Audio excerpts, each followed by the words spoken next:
ঠিক বিয়ের অনেক বছর পরে যদি আপনার এমন মনে হয় আপনি নতুন করে আবার আপনার বউয়ের প্রেমে পড়েছেন, বউ ছাড়া তেমন কিছুই ভালো লাগছে না। ঠিক যেমন জীবনের প্রথম প্রেম হলে সুখ সুখ লাগে, ফুর্তি একটা ভাব মনে হয়।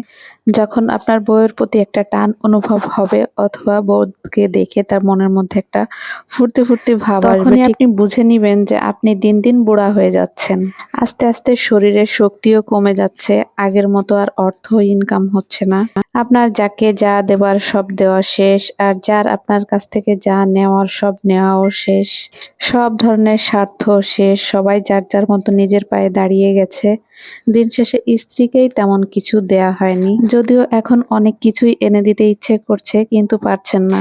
অথচ কি একটা অবস্থা, এখন আপনি তার প্রেমে হাবুডুবু খাচ্ছেন। আর কি আর করার, হাবুডুবু তো খেতেই হবে, না খেয়েও তো উপায় নাই।